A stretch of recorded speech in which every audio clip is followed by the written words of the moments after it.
Ladies and gentlemen, welcome back to another episode of In the Fighting Chair. This is our live interview series that we're doing here through Living Sharks Museum. This has been a really cool project, and I'm really happy that folks have been watching.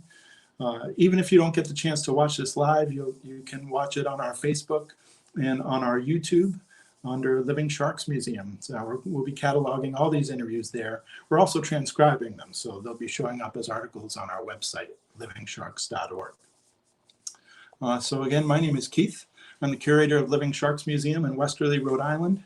And I'm very excited to have a special guest here today, Mr. Jon Dodd from Atlantic Shark Institute. I'm going to bring him on now. Hello, Jon. Welcome. Good. How are you? I'm well, thanks. How are you holding up during this quarantine time? Pretty good. Pretty good. I think we're just trying to follow orders and social distance and do only what you need to do and stay in state and all the things that our governor's telling us to do. So hopefully things will ease soon, but obviously we'll rely on the experts to tell us when that can happen. Now, Jon is the executive director of Atlantic Shark Institute, which is actually Rhode Island based and based in Wakefield. Can you tell us a little bit about how that began? Sure. Going back a few years, I've always been interested in sharks and fascinated by sharks, and we'll probably get into that a little later in our discussion. But I'd done some work and was on the board at the Atlantic White Shark Conservancy for a few years. And Greg Skolmel, who is running that study, Great White Study in Cape Cod, and I have gone back decades. And always been interested in sharks, but always interested in a variety of species. And the Atlantic Shark Institute is designed for that, I think. It's a 501c3, it's a nonprofit, obviously, as you said, Keith, based here in Rhode Island. We've got no paid employees. We've got a great team of people. 100% of every dollar goes right to the research, into the programs and the scientists we partner with. So it's really been a great, I think we've had a great kickoff. We've been at it for a couple of years now. And basically we provide critical support to these researchers and scientists that are out there, these shark researchers and scientists who unfortunately never get the funding they really need. They get some of it, they get a chunk of it, but never all of it. And the design of the Atlantic Shark Institute is to help these folks get done what they need to get done, perhaps more quickly, more easily, less expensively, and with support that they may not get elsewhere. So it's been really exciting for us so far, and we've got a few studies going on. So far, so good. That's excellent to hear. Now, where are you originally from, Jon? I'm from Providence. My father was a policeman, became a police chief, and my mother was a nurse. So we grew up in Providence and not far from LaSalle Academy, and went to LaSalle Academy and then on to the University of Rhode Island, and got introduced to the ocean through Stonington, Connecticut, which is where I spent all of my summers, and that's where my love of the ocean really kind of formed itself, if you will. And what kind of experiences did you have on the water as a child?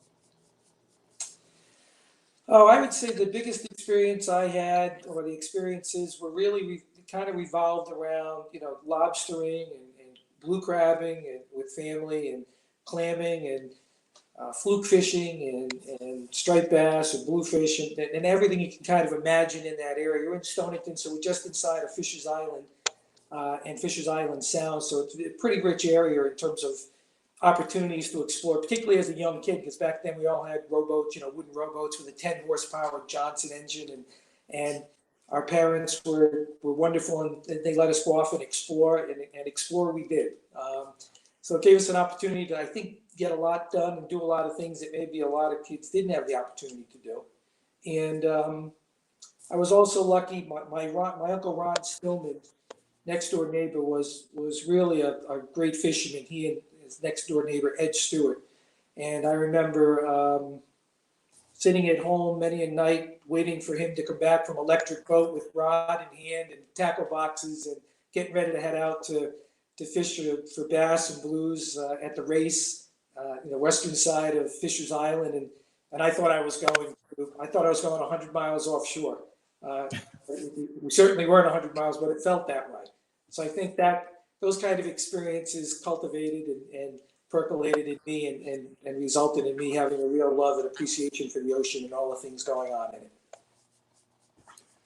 And that led you towards a degree in marine biology? It did. It did. I went to the University of Rhode Island. I was there with Greg Scommel. Greg and I were there together. He graduated, I think, in '83. I was '84. But at that time, the university, and very few actually had a degree in marine biology, and the University of Rhode Island didn't have one either. So I ended up getting a degree in biology with a fisheries focus. So every opportunity I had to take classes that were dedicated towards ichthyology, the study of fish, research elements, et cetera, I did. And it was a great foundation for me because it did a couple of things. It reinforced some of the things that I thought I knew, and it also obviously, made clear that there were a lot of things I didn't know either. And, you fall in love with Jacques Cousteau.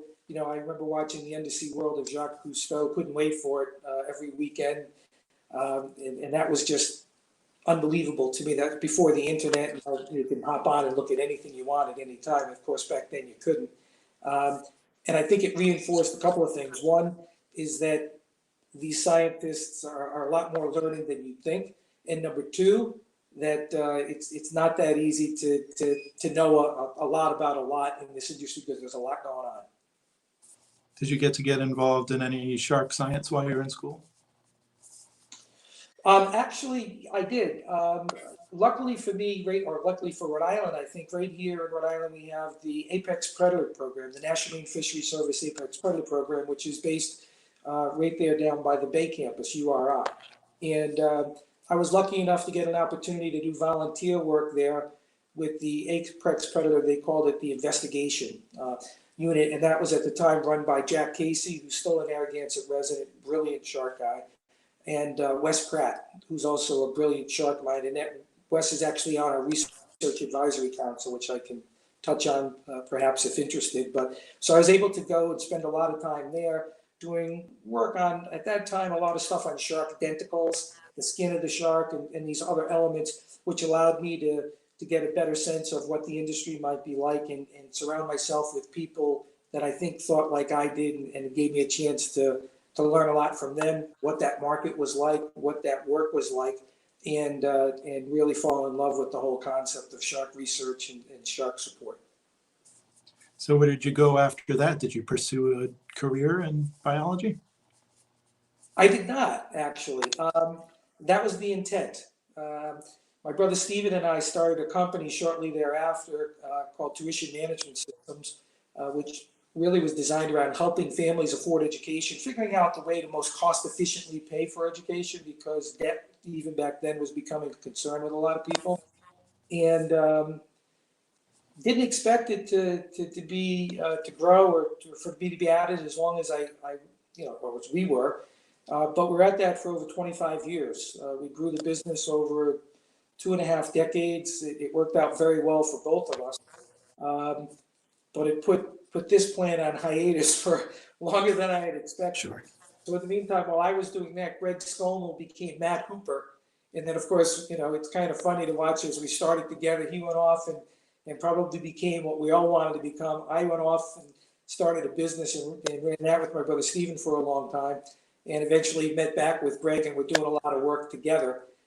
But during that time, I didn't take a complete hiatus because I caught, tagged, it released close to 1,000 sharks. So I was doing a lot of shark stuff every summer, every single year that I could get out, and spent a lot of time on the water. So I didn't get too far afield from it. Where did that work begin? Who were you working with tagging sharks in the early days? Well, in the early days, that would have been the National Marine Fisheries Service. I think they call them M tags, as in Michael, or spaghetti tags, but they're the small encapsulated tag that has a number on it. Basically, you could, I guess, describe it as a serial number, or in the case of a person, a social security number. So you have these individual tags and an associated card that had that tag number on it. So you could go out, catch a shark, a 6-foot blue shark, a male, this condition in this location, rod and reel, tag that shark, literally tag it, have that shark swim away. You take that card, you mail it into the fisheries service, and that was part of that Apex Predator program. And I think they've had over 200,000 sharks tagged at this point. It's been a wonderful program.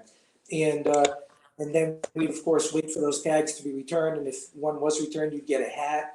And I had boxes of those hats. So I gave away to all my friends because you can just have so many of them. But so got involved with that decades ago. And, I think Frank Mundus, was an early advocate of some of that research with Jack Casey when Jack was still in New Jersey and then moved to Rhode Island.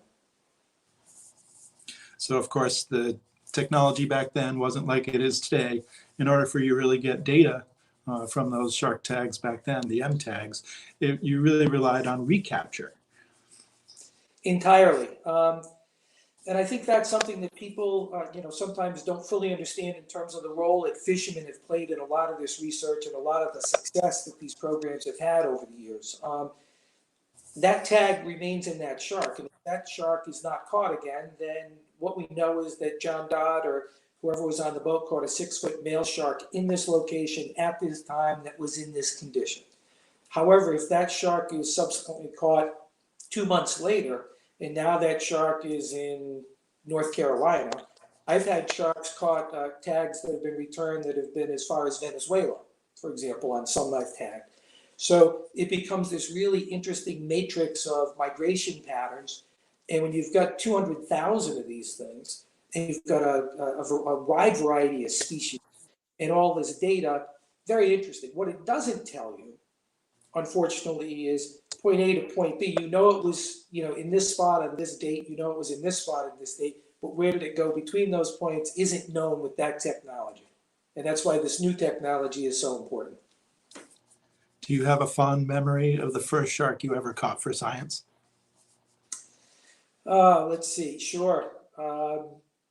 It's actually interesting. And the reason it's funny is because I went with a good friend of mine, Sam Brain, and we actually were on the same shark at the same time. We didn't realize it. So he thought he was on, and I thought I was on. And then I'd say, I think I lost this shark, and his rod would be bent. And then he'd say, I think I lost the shark, and my rod would be bent. And because we had one hook in the shark, but we had wrapped it. So it was kind of funny because it ended up being one shark. It was a modest-sized blue shark that we tagged that day. We were able to get the hook out of it. It swam away safely. And because we fought it so quickly, it was in wonderful shape and swam away happy.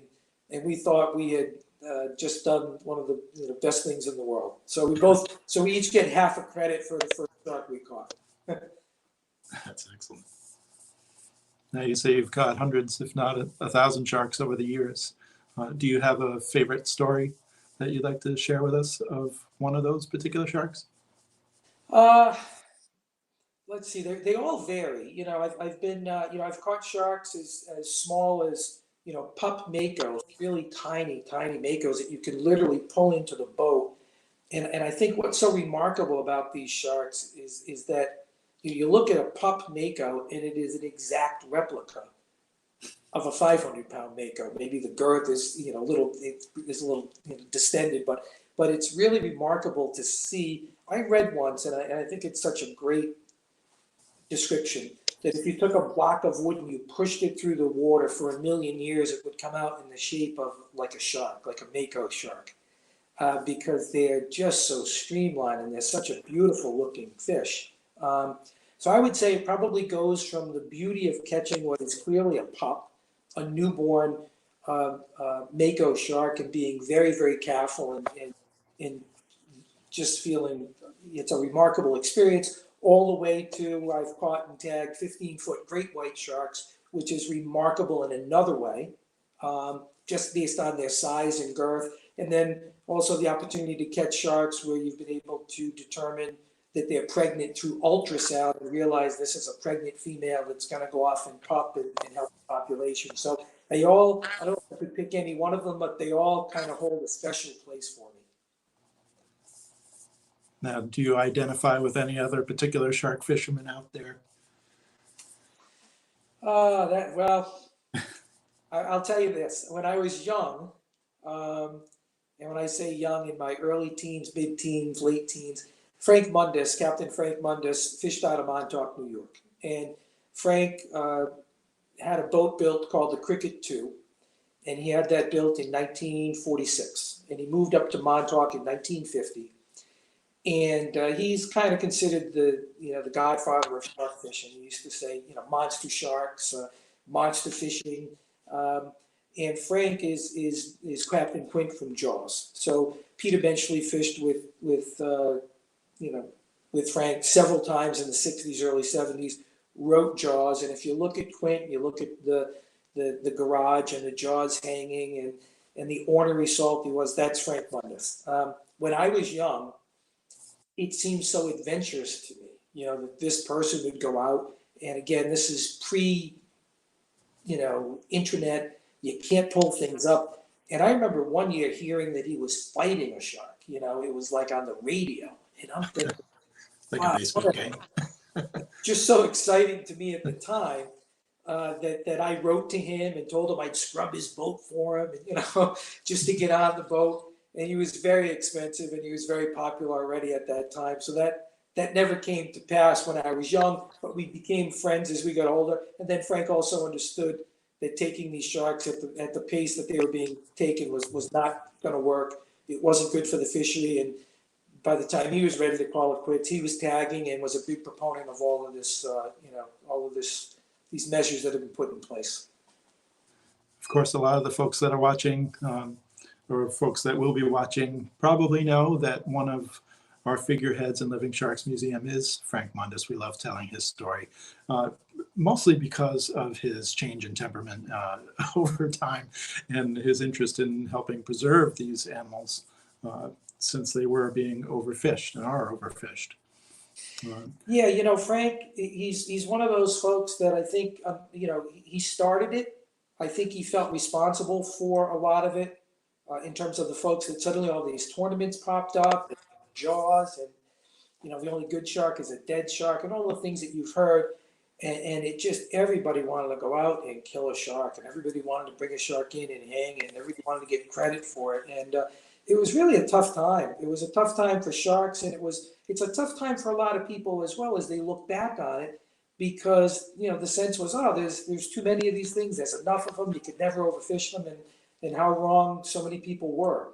So I think Frank felt a little bad about the role that he had played in that, but I think he also, as he got older, he realized it and did a really nice job, I thought, in later years, saying, hey, wait a second, we all have to give this some more thought. And as we've learned more about the biology of sharks, it's clear there's not a lot of pups, and it takes a long time to sexually mature. So,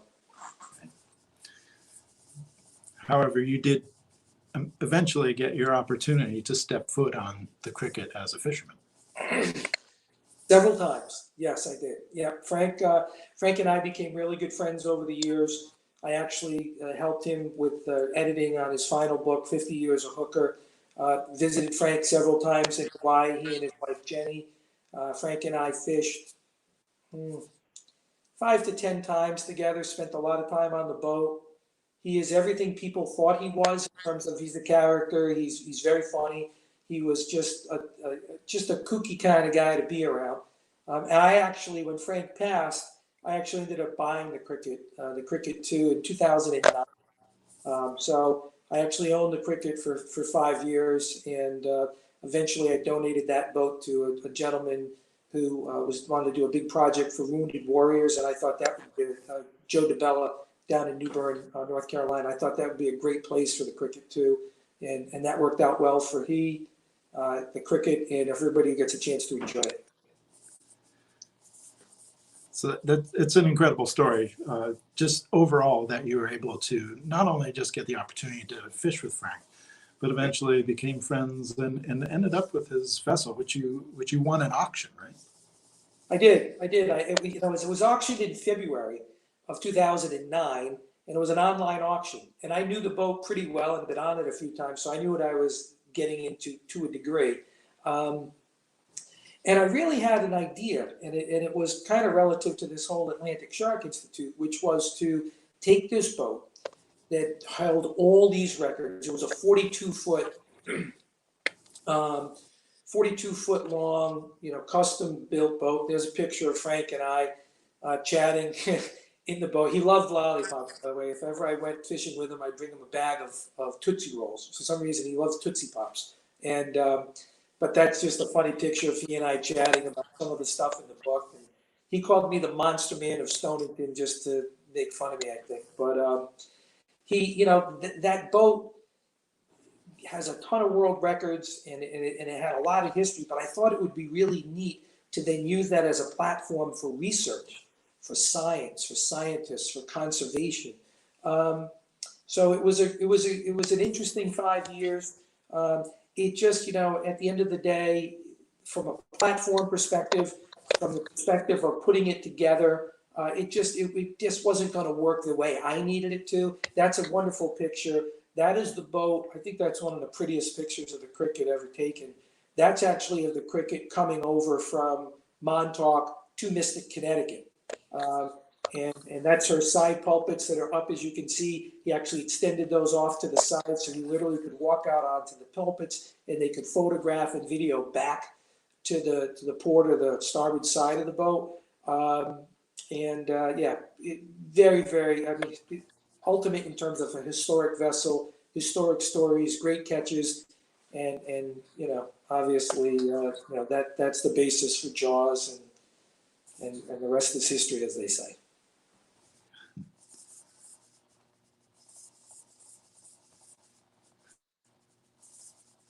Here's another image of the cricket up on Oh yeah, blocks. that's the cricket after we pulled it in. That's after we pulled her out in Mystic and started to go through what we wanted to do. That was one of the seasons we pulled it to say, okay, where do we want to go next, and what would we do with it? How would we manage it, etc. And that was at Mason's Island Marina in Mystic, Connecticut. Yep.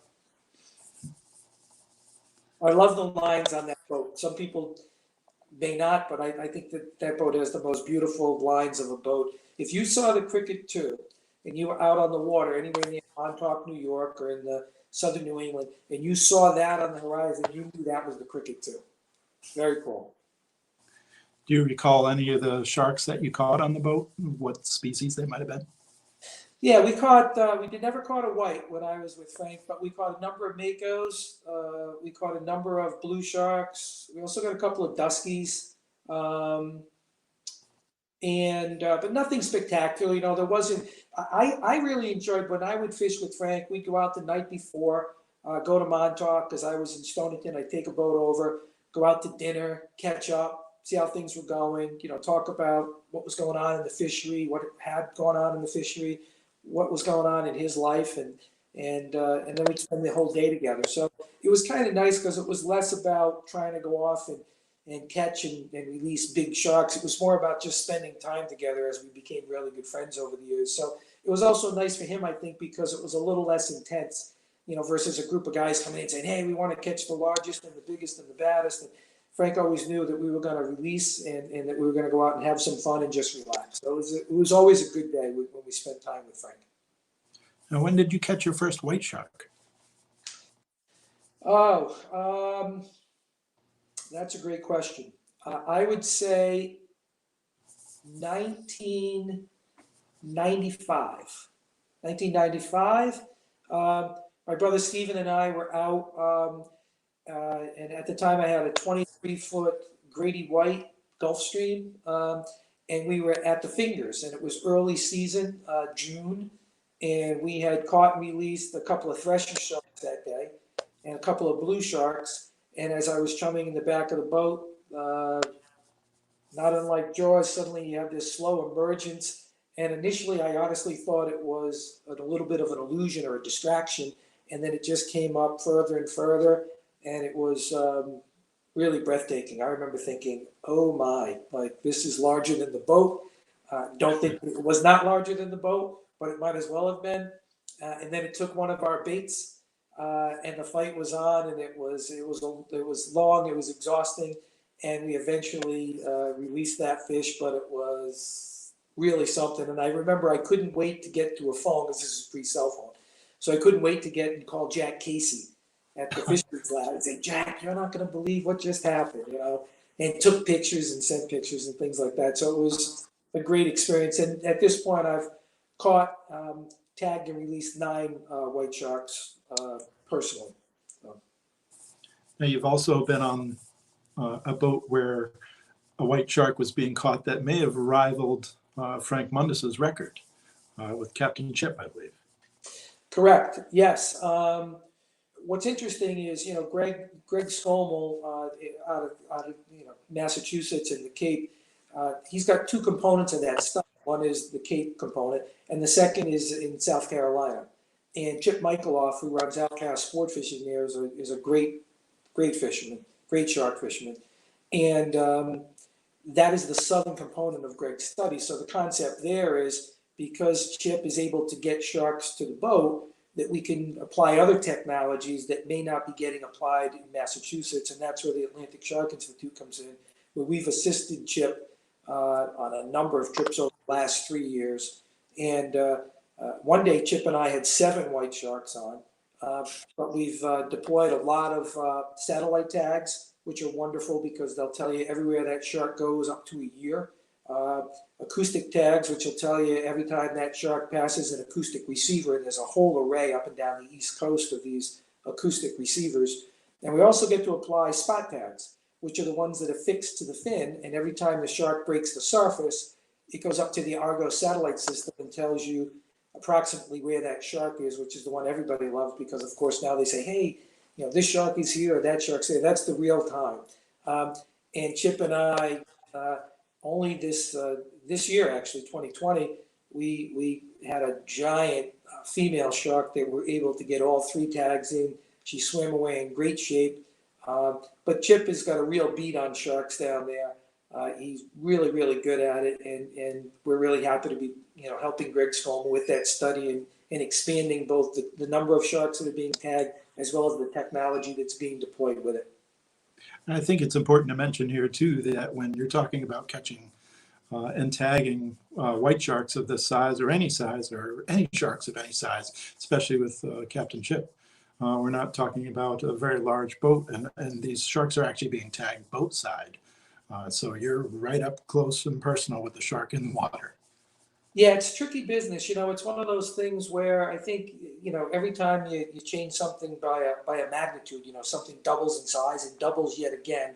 I think there's 2 things that you want to make sure happen. One, first and foremost, it's the safety of the shark, right? You don't want to exhaust the shark. You don't want to hurt a shark. So that's very important. So technique and what you use for equipment and how quickly you get these fish, sharks to boat. And let's make sure that we, stay underway, and let's make sure that they've, that we've got water coursing through the gills of these and they stay oxygenated, and let's move quickly and let's move efficiently. And let's get these, let's be careful. Let's be careful because the size of these fish could be staggering. That fish that we got this winter, at 2,500 pounds, maybe 3,000 pounds. I mean, some of these are very large specimens. So you can imagine if a 3,000-pound fish decides it's going to roll or do something, you really can't do much to stop it. So you better be both prepared to release it if you have to, but also control it if you want to continue extracting tissue samples and things that you think are of value. But at the top of the list, again, is the safety and concern and the health of that shark. And sometimes we just release very quickly because, these sharks are too feisty and we don't want them to get injured. And other times they do exactly what you want them to do, and you get a lot of research or a lot of tagging, either blood, tissue, or other things that will be really valuable to research either being done by Greg or any of these other researchers that we help through the Institute. So you already mentioned that one of the reasons why you're tagging sharks in South Carolina or in the Carolinas is to deploy some other types of technology that you can't really do or haven't really done up in the Cape or up in the north. Is there any other reason why you might be looking for sharks in the Carolinas? Well, first of all, it seems to be an overwintering ground for white sharks there, and that's not new news. So that's not a announcement, if you will. That's long been known. It goes back a long time.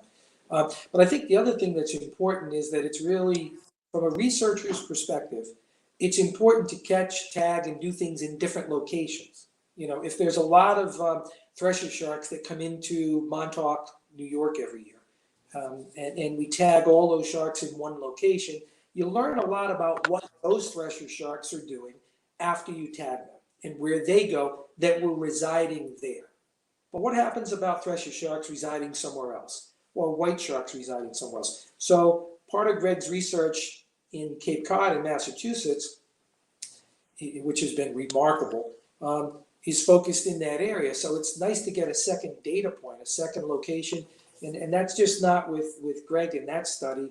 We've worked with thresher sharks and studied there, and porbeagles and Makos and blue sharks and a variety of species. And all of these researchers and scientists are always desirous of, hey, let's see if we can't get some other things going on in other locations, if possible. And that's not always possible based on the species, the temperature they prefer, the habitat they prefer. But if you can, it's good to get multiple locations, and that's what a big part of that study is about. Tell us about some of the other studies you have going on with the Institute. Sure. We actually just announced a brand new 5-year study that we're doing in partnership with the Rhode Island Department of Environmental Management here in Rhode Island, and we're really excited about this one. Last year, for the first time in Rhode Island's history, we deployed acoustic receivers. And what those are, if you can imagine, is anchored to the bottom. It goes up to the surface. It's about a 4-foot spar buoy. And what that buoy does is it detects, that's a depiction of it, perfect right there.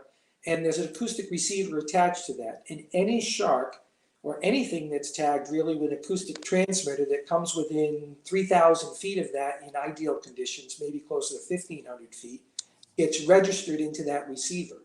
And what we're able to do is go out, tilt that receiver up, and pull all the data, Bluetooth it right off onto a laptop. So we deployed those for the first time last season. We deployed actually 3 of those. And this year we're deploying 10. So as part of this research, we're actually going to go from, we had 2 at Block Island, we're going to put 7 around Block Island. And we're also going to put 1 at Galilee, 1 in Watch Hill, and 1 in Fishers Island, New York. So we're going to start collecting all this data for the first time about what shark species are visiting, how often, what their density might be. And that's one of our locations from last year. That was at the Block Island Wind Farm. And we had 1 there. We're going to be deploying 3 receivers in that wind farm area this year. So we're going to combine that acoustic technology with what are called BRUVs, which is an acronym for Baited Underwater Remote Video Systems. And it's a fancy name for let's drop down a device, let's attract what's in the area using bait, let's video it, let's confirm it, and let's get that BRUV back out of the water and let's review that data. Because as you can imagine, Keith, if there are 100 sharks swimming around the ocean, very few have been tagged. So while that acoustic technology is going to be really interesting and relatively, and it's new to Rhode Island, it's not going to do anything to confirm sharks that haven't been tagged. So that's why we're going to combine that acoustic technology with these baited remote underwater viewing systems, or BRUVs, and we're going to combine those two, which will give us a really clear picture of not only species visiting Rhode Island, but when, in their density, how many there are, amongst other things. So that we're really excited, and we're going to kick that. The acoustic receivers will be going in the water in about 10 days, and we'll start recording, and then the BRUVs will get deployed starting in June through October. So that's one of the newer studies we just announced. We're excited about that. Now you can learn a lot about what Jon is doing through his website. Some of the other contributors to the research and some of the other studies that he's working on, and visit AtlanticSharkInstitute.org. And of course, follow him, follow Atlantic Shark Institute on Facebook and Instagram, and you'll be able to see where some of these studies are headed. And soon, hopefully, where some of the data is coming from. I'm very excited to see one of these receivers in Watch Hill. Of course, we're based in Westerly, Rhode Island. As are we. That's what's interesting about this, Keith. You never know what's going to show up where. And that's why, whether it's acoustic technology, whether it's BRUVs, in the case of, we're doing research with the PhD candidate Josh Moyer out of UMass on a bite dynamics study. He's done a ton of work on shark teeth. We're doing a study with Josh with both Makos and blue sharks.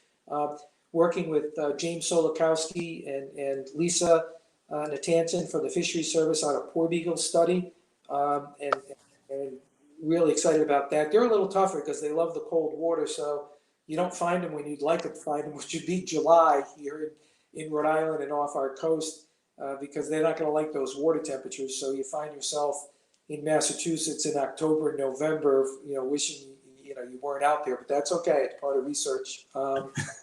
We're about to, we did a lot of work with thresher sharks. That was a study between Jeff Kneebone at the New England Aquarium and Diego Cabral at UMass, Lisa again for the Fisheries Service, and Greg Scommel with a big thresher study we helped out with.